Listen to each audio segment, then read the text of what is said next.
As we all know, it takes a village to raise the children. And the school and parents are partners. So we had to get parents as our partners in this journey. And we were very, very happy to get these 100 parents into the school who were willing to work with us, who were working along with us. Right. Because they understand their children better than anybody. We were coming from one perspective, they were coming with another perspective, and there was a dialogue.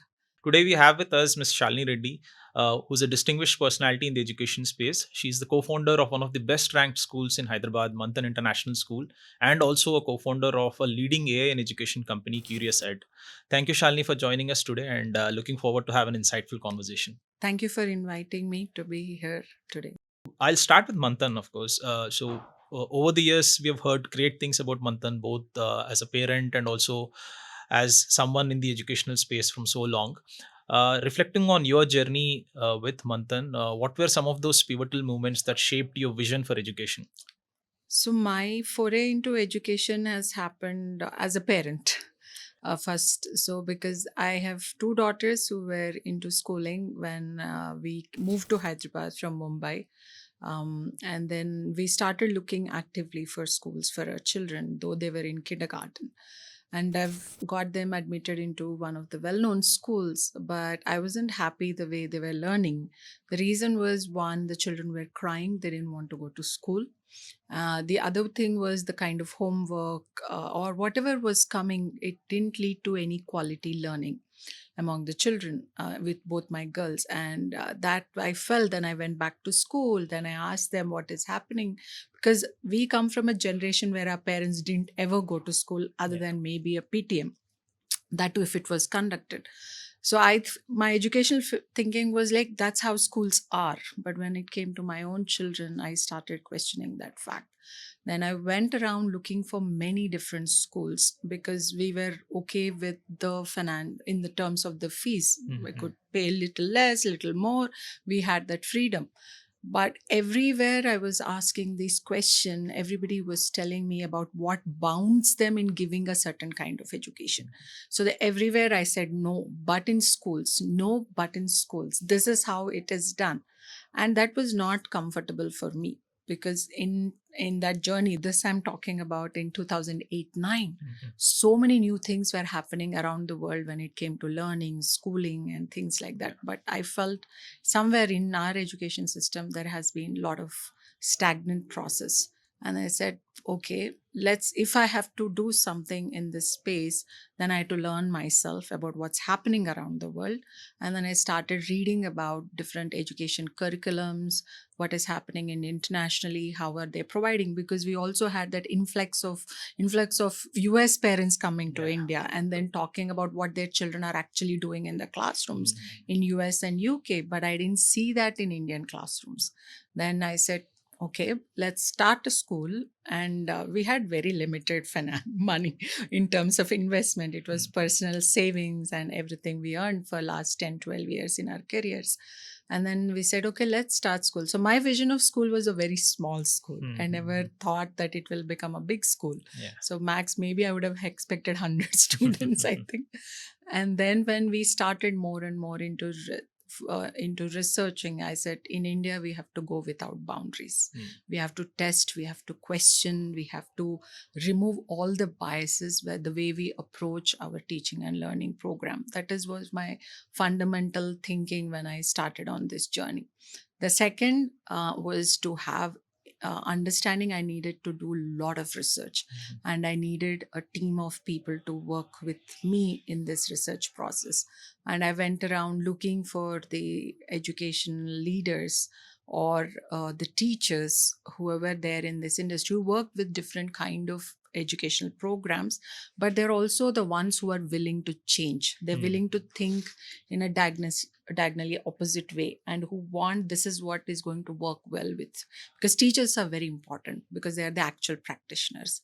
And when we got together, I had a 20-member team.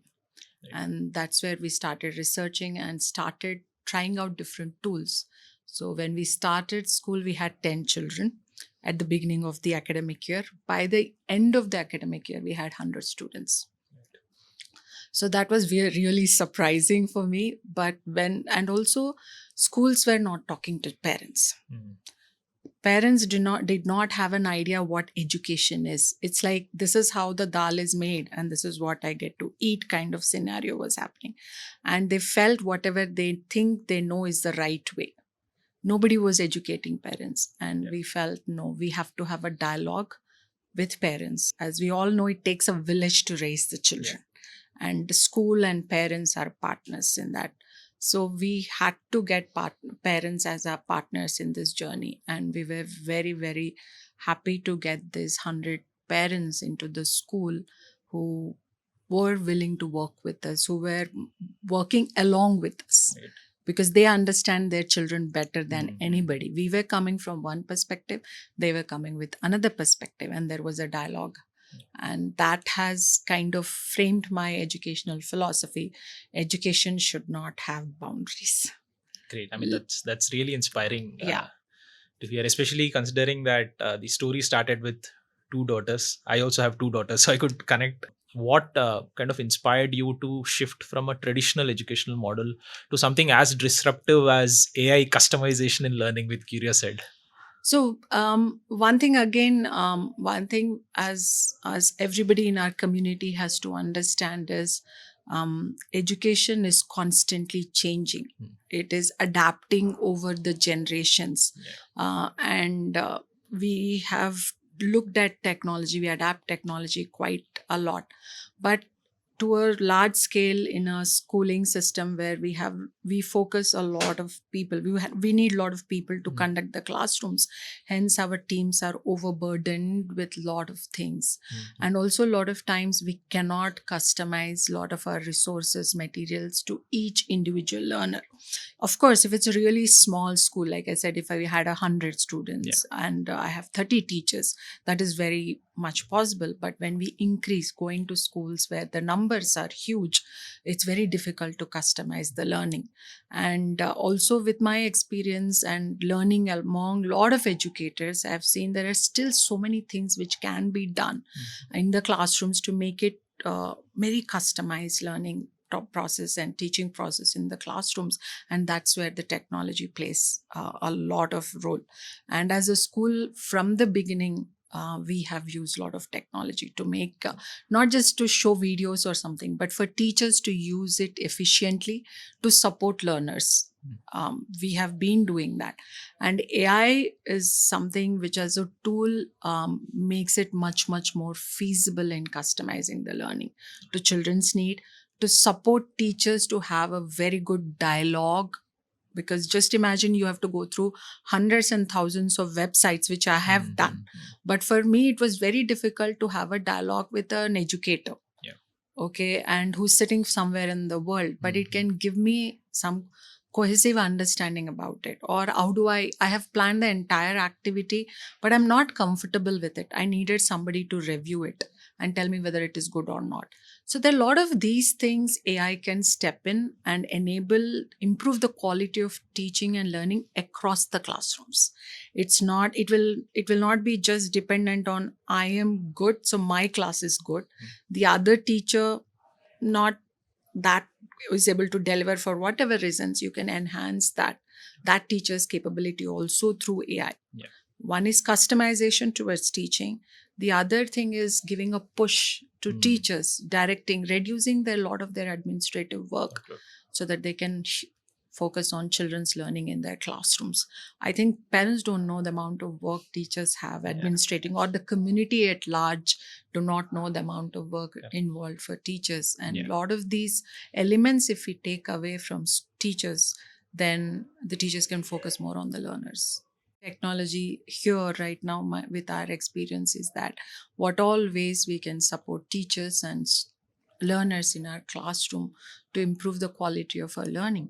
And also we have an extreme shortage of teachers, and Agree. then more shortage of good quality teachers. So this helps in somewhere that's this thing we can reduce. That's a great thought. I mean, I'm sure technology is going to be at the forefront of education as we go forward. One more thing I wanted to kind of pick your brains on is I've heard in a lot of talks of yours, and also whenever I visit Manthan, it comes out very strongly. Is you've always been someone who's emphasized on cultivating curiosity among learners, right? Through kind of making these learning environments in such a way. But my question is, how do you balance cultivating curiosity in your schools with the standardized requirements like assessments and all these? So first, let's understand that standardized assessments is more of an outcome Hmm. of the whole teaching and learning processes. And if you look at the curriculum which is defined, the syllabi which is defined by the boards, by the government, and whole lot of things across the world, they are laid out very nicely. Actually, those they actually emphasize children doing activity-based learning, questioning, thinking. Entrepreneurship, on innovation, on so many elements, but sadly we test them only on certain things. Yeah. So that is one dimension of it. What we are actually asking the schools to do, but what we are testing are two differently. And standardized assessments have defining the children's future and career paths and the higher education and all. That's why we are approaching the learning on top down. From assessments to learning.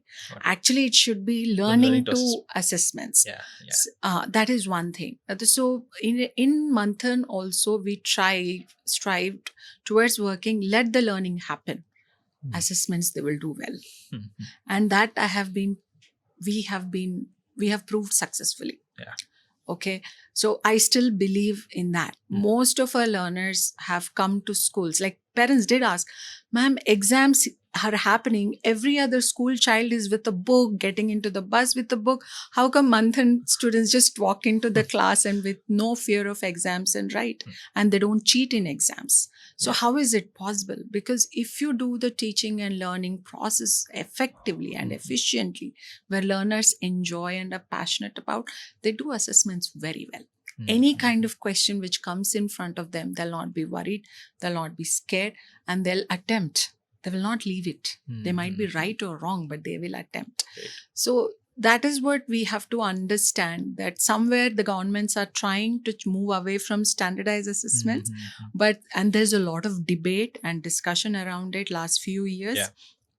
But personally, I feel there should be different ways of assessing children. Assessments are important. They have to be in diagnostic nature in terms of understanding where the learner is going, and what should be done if the learner is not understanding or able to apply or create or whatever learning objectives are. If they're not able to do, then what school should do, what teachers should do. It should be that two-way thinking and working, or in the classrooms it has to be there. So standardized assessments have to be changed. So in Manthan, no question used to come from the textbook. I had a lot of discussion with parents and things like that. How will children learn if you are not giving anything from the textbook or the worksheets you are providing? But we are focusing in skill development in the classrooms and learning in the classrooms. Hence, it is possible. In the same way, in CuriousEd, the learning resources we are curating for teachers or learners are based on that philosophy. Let the learning happen, assessments will happen. Right. So here, all the activities we are building or the project assignments we are building for teachers, they will encourage teachers to actually do activity-based learning, project-based learning in a simplified manner, easy to conduct. Because we also, my experience also helped us to understand the limitation of resources in the classrooms, which actually obstruct teachers doing the teaching and learning in the classrooms the way it should be done. So using all that experiences, we are building resources which are easy to be done in the classroom, where still activities can happen, where still the question can happen, where broad range of discussions can happen in the classrooms. It enables teachers to become confident in conducting the classrooms, linking their experience to the learners, things like that. There are so many elements you can do in teaching, and in CuriousEd we are trying to bring that element, which makes it easy for teachers to conduct this kind of learning. And if the learning happens, assessments happen, grades are of course going to come. Right, they are not like we have realized, we have showcased in our Cambridge exam results over the years, children have done very well. Not because we have done 20 times revision. Done it. I mean, that's great to hear, because I think you're way ahead of the curve, because and also in line with what NEP 2020 also suggests from the government point of view. I mean, that also brings me to a question. Like, how do you think, in what ways would technology help to enhance this curiosity in kids without affecting the positives of the natural human teaching? So, one thing is it will free up teachers' time because it is not going to replace the teachers. And there are different kinds of AI technologies right now, which are like generative AI is something everybody is talking about. And that is what every company which is working in education space with AI is looking. They're focusing on that because that is a powerful tool to adapt the learning to students' needs. And through programming, through building data sets and all, we can make sure that it can create resources and tools to work with the children as the child wants to learn. Each of us have a different way of learning and looking at the problem and solutions of the problem. And the new generation of jobs require a lot of creativity. And curiosity leads to questioning. And when you question, you go looking for what should we do to solve. And when we figure that out, we go on to create. And that needs to be, that's where AI can play a major role. Teachers have to provide empathy, care, are able to connect with learners in the classrooms. They have to now align their timing towards it. Then they cannot be any more coming to the class and say, here I have knowledge and I'm sharing with you. Learners don't need it now. Learners want to work with their hands and tools and gadgets. And there's so many interesting tools are coming. Like, we have virtual link tools which are coming. Google has launched those glasses, virtual reality, and they're making it more accessible to these things which children never had access to. We were also using Google Earth, and that has opened up our geography into a total different geography lessons. We used virtual museums which have enhanced our social science history lessons. There's so many tools which are already there which enhance learning so much more. We could bring Picasso's painting into the classroom and have a dialogue because of virtual museums in the classrooms which we can showcase. In the same way, the curiosity, how you use these tools in the classrooms can develop the curiosity among learners. So we need to train our teachers. We have to enable our teachers. And that's what we are trying to do through CuriousEd. We are trying to enable our teachers to use the technology to the maximum impact. And children are like, they are attracted to anything which is exciting, new, learning, which comes across. They're extremely excited. We tend to ignore that excitement. But believe me, I have seen children soak up.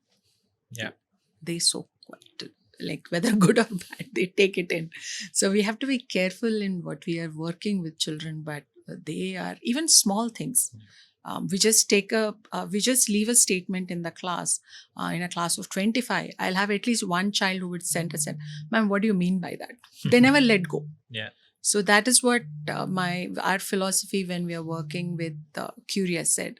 Children never let go. Child is the center. And we all have to work towards the child constantly.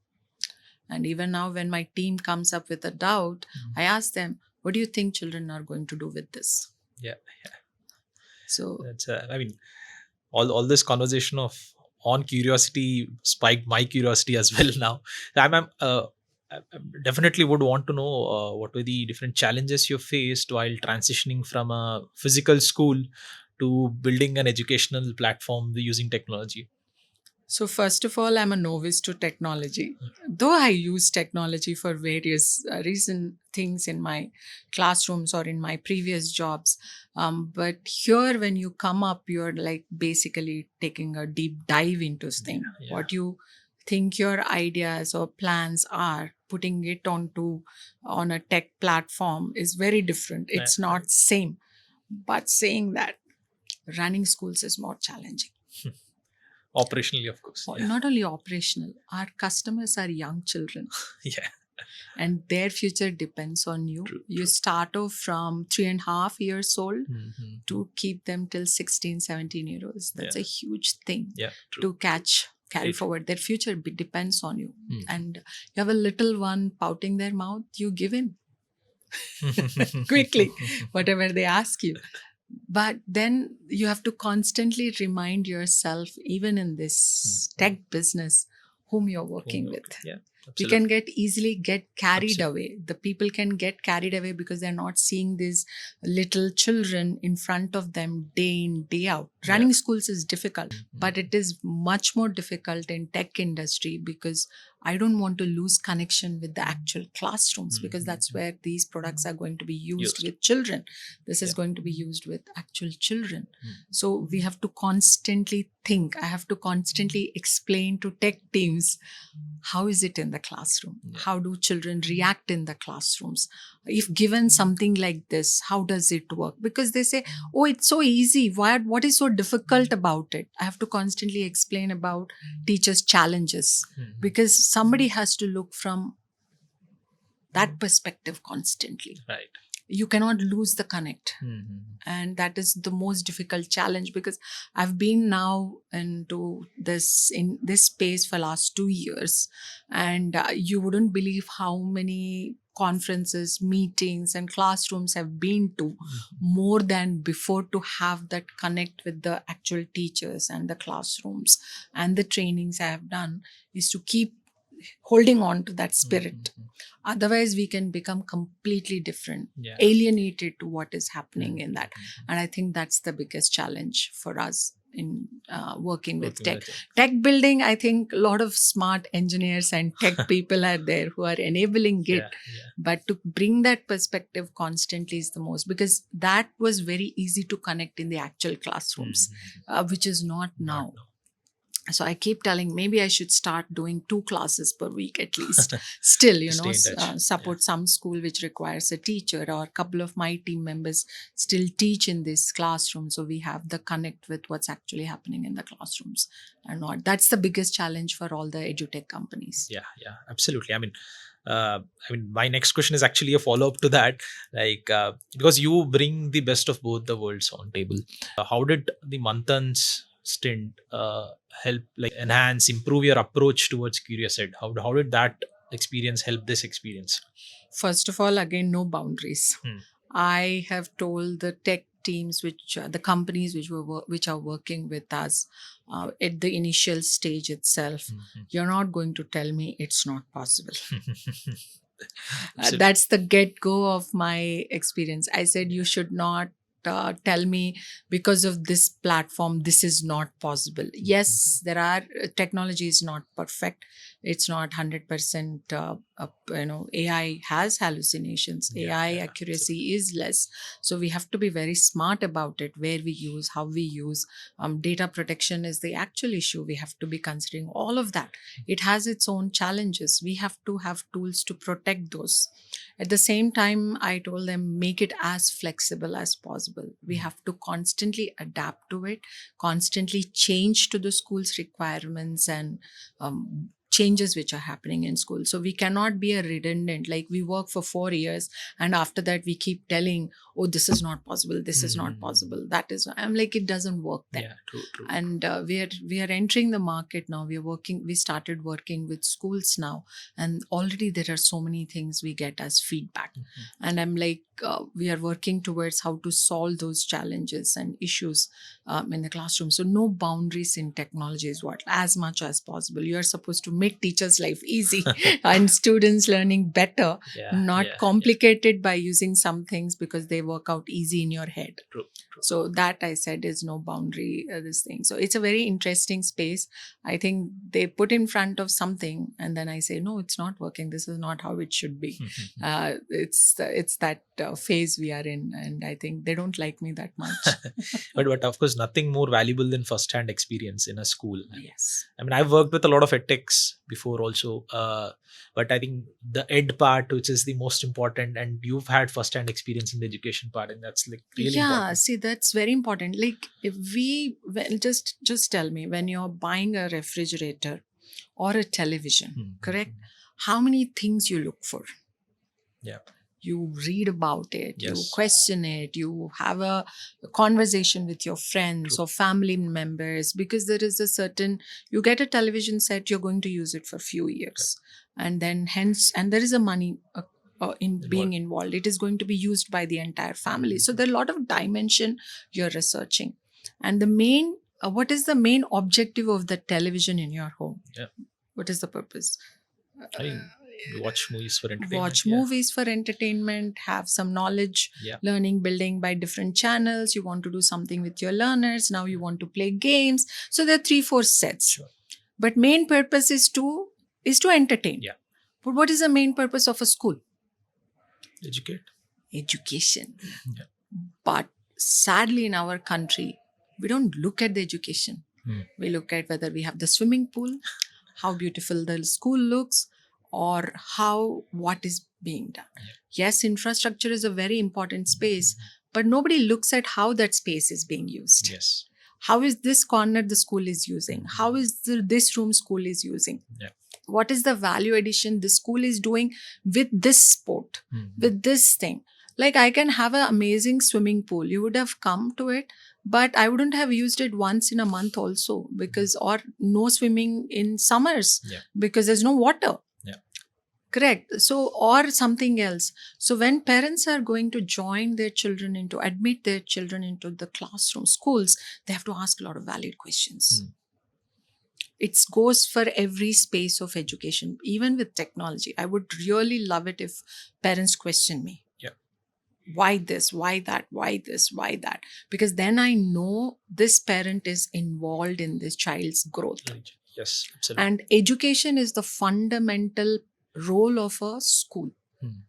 Rest, everything is peripheral. When I say education, it is both curricular and co-curricular. And it takes a village to raise a child. Why? Because children spend 150 days in the school. We have 365 days. And they spend 8 hours on an average in the school, but we have 24 hours. Even if you sleep for 8 hours, what is happening with the child for 8 hours? Interesting. So whole community has to come together to get a good quality good generation of people into the world today. Everybody says we make change makers.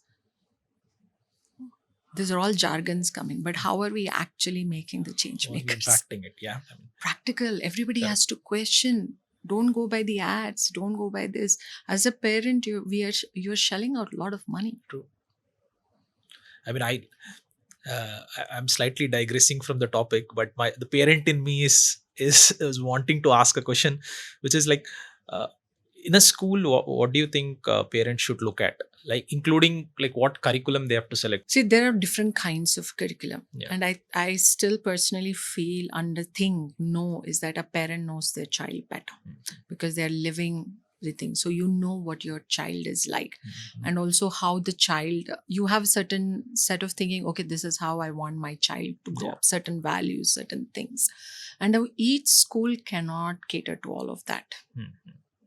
Right. Each school has a certain things it can cater based on where they are coming from, what their mission is or vision for their school is. Correct. Now you put this parameter, you look at shortlist the set of schools, but under each parameter have your questionnaire ready. Sure. Right? If you want your learning is a focus for you, teaching, learning. How is my child going to learn? What is my child going to learn? Who is going to teach? Who are these people? How is school making sure the teachers are good? How are they supporting the teachers? What resources they are going to provide for my children?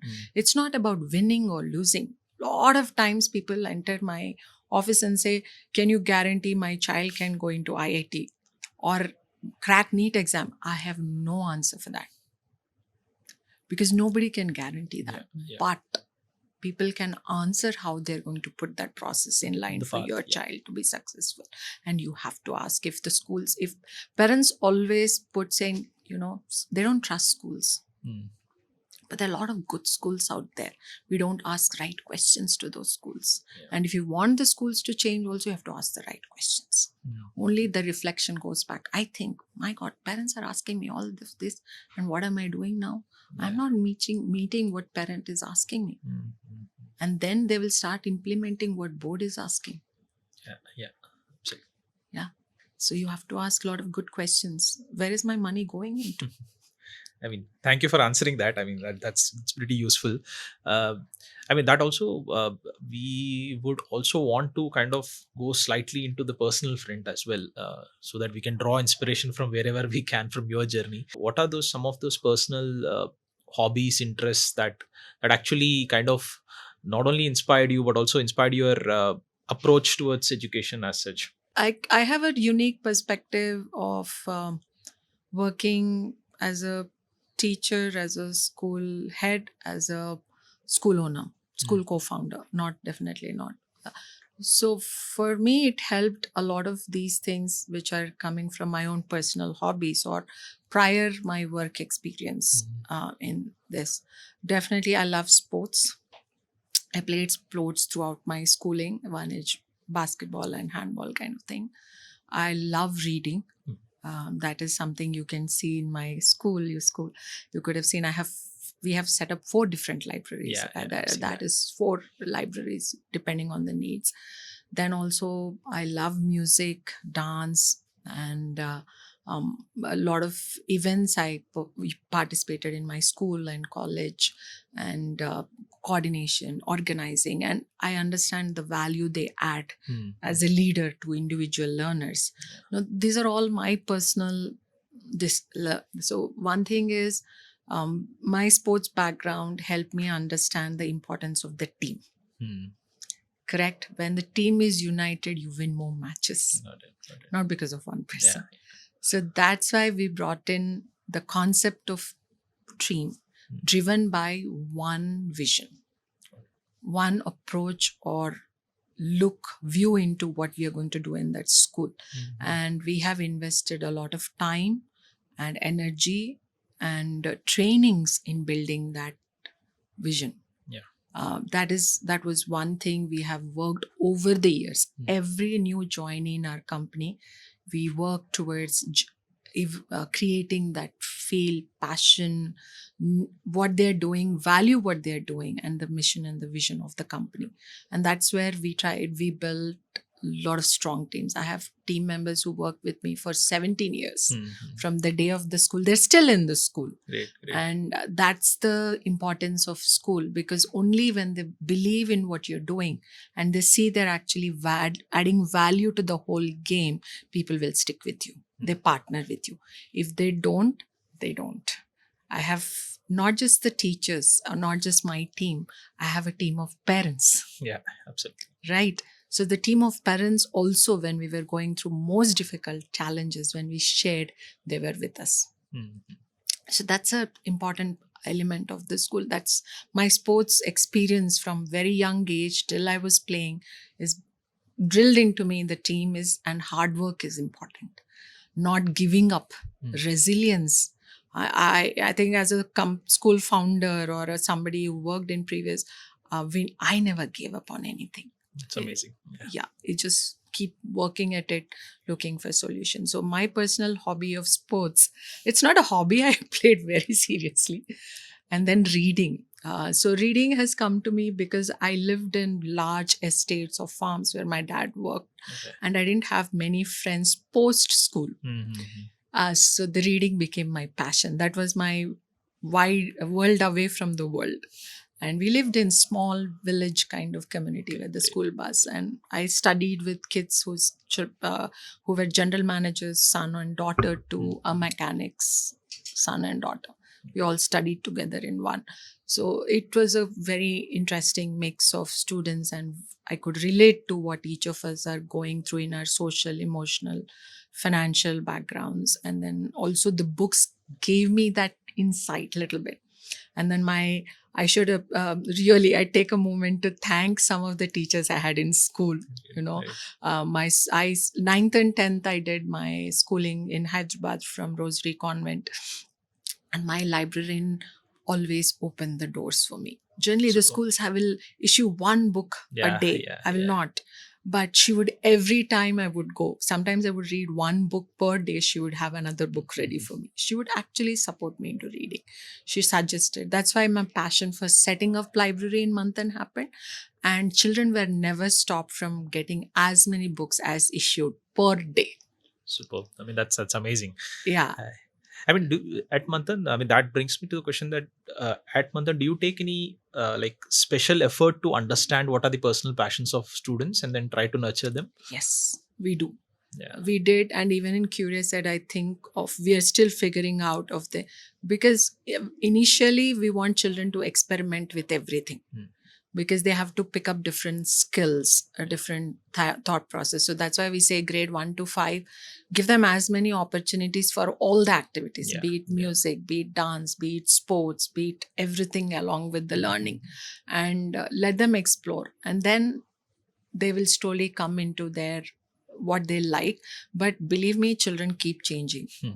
That's the age. Yeah, of There's course. nothing called today Let my experiment. passion is tomorrow's I don't like it. Yeah. True. Right. So it keeps evolving. We have to give that opportunity to learners to keep changing. And one thing is encouraging. We always made sure whenever the competitions happened or everything, we made sure it is open for all the learners. Yeah. If it was an annual celebration, all the All students them participate. participated That's in amazing. different skits, different things. We reduced the budget of huge lights and display screens, but invested into where the learners can participate. So every child feels unique. Every child had a value addition in presenting something to the parents. Or be it school competitions, every child was encouraged. Because only when you do things, push yourself, you will know whether you like it or not like it. And that passion, given a space, for children to express, children develop that passion. Given a space, if they come up with a scientific inquiry and you figure out 2-3 tools and say, hey, this is what is given, these are available, why don't you? They go beyond the means. So when we look at these things, we feel that they're too difficult to achieve. But for adults, it is. For children, it is not. They just need the space and opportunities. Opportunity to. You give them those opportunities, they'll do wonderful. Both at home also. Don't say this is not right, this is not right. Keep them safe, but give them opportunities. They'll do it. Absolutely. It also kind of boils And down don't to give success criteria, please. Everywhere in the world, we all provide opportunities and we define a success criteria. If do this, but you have to be successful at it. And that stops children from trying out. Absolutely. Yeah. Don't do it. Yeah. I mean, I think one question which I think most of us, including the audience who are watching us today, are very kind of eager to know is how do you think technology will be at the forefront of education as we move forward? And do you think that bridge between education and technology is established now, or do you think there's a long way to go? It depends on country to country, space to space in terms of resources are available. And my experience has been in some countries like US, UK or Singapore, technology usage in classrooms is already increased quite a bit. And they also have a lot of debates, how much is too much, correct? Yes, technology is going to be an integral part of teaching and learning process in the classrooms. It's not going to go away because that's the world is changing, and adaptation in the world for technology is huge. But the question in CuriousEd or at school we always ask is, how much is too much? Hmm. How do we make sure that the fundamental element of learning is still being delivered by schools, Yeah. given by teachers, and then we support the teachers. Okay. So we cannot ever, as a tech company, I should come with an approach, I will replace the teachers. Believe me, it's not going to happen. It's the technology is going to support teachers, enhance their teaching capabilities, give them tools to make the classrooms interesting. All of that is going to happen with different technology, and I've seen some amazing product developments and ideas which are being created right now into tech. This thing, I think, as a teacher, when I saw them, I said, look, wow, if I had this, my class would have been so much better. And that technology is able to give us. As a person, I wasn't able to do that. So I personally feel technology is going to be here in education. It's not going to go away. And however, we as schools, as educational professionals or entrepreneurs, we all have responsibility towards our learners in terms of how we are using, how we are safeguarding. Because children need playtime. You can't just play videos. Children need hands-on work, scientific simulations they make it better classroom experience, but you still need to give hands-on material for learners to do experiments, to tinker around with materials. Simulations are a wonderful tool to teach concepts, but at the same time, they also need this. What about the human aspect? A teacher who looks at me, smiles at me, and says, great job. AI does wonderful job of complimenting and giving the right feedback. I've tested it. I'm like, wow, it can do this. Sometimes when I'm handling 100 students, I'm not able to do that. Because I am working with 100 students. A typical teacher works with 100 learners. And having that kind of interaction with 100 children on a daily basis is very difficult. Yeah, absolutely. But that teachers can do now, because technology will take away a lot of their mundane jobs, a lot of time consuming jobs, and they can focus that space with the learners. Right. So technology is bound to here. We have to train our teachers. We have to enable them to understand, use this technology and not ignore it. And we have to have a proper policy guidelines in terms of technology usage in the classrooms, in the school. Our learners are going to use technology. AI, the biggest chat is plagiarism. Yeah. They can just copy paste now. Correct. The teachers have, everybody answers looks the same. Actually, the teachers, ma'am, this child does all the homework properly, but when it comes to class, the child is not able to answer a single question. I said, have you looked at from where the child is getting the answers? The teacher was zapped. She didn't even know that there is an AI which is doing that. We cannot be like that. We have to be on our toes learning. School has to make sure, school management, school leaders have to train our teachers, take forefront, because the learners are going to use. We should stop them from misusing and train the learners on to how to use effectively, which enables their learning. That is what a school has to do, and teachers need to train themselves. We cannot not ignore technology anymore. We used to do technology training as induction in the school. Part of our induction training was technology training. It's as important now. You cannot ignore. Great. I mean, that I think that's a very good note. Looking into the future to close the conversation. I mean, thank you so much for joining us today. It was both inspiring and also educational at the same time, and both not just as I started the conversation, not just as a educational professional, but also as a parent, to be very honest. And thank you for sharing all your thoughts, your journey, your personal experiences, and what you think holds good in the future as well. Thank you so much. Yeah. Thank you for inviting me, and I would like to thank People Combine also for inviting me. Mr. Naga, who himself is and Rajshekhar Garu, who themselves are educationists, and they have done wonderful. They are very inspiring, when I listen to them, talk to them, and they are also in the space working towards improving the learners' teaching and learning processes. And it's always been enriching to interact with them, and I'm thankful that they invited me to be here and share my experiences with everybody. So thank you. Thank you so much.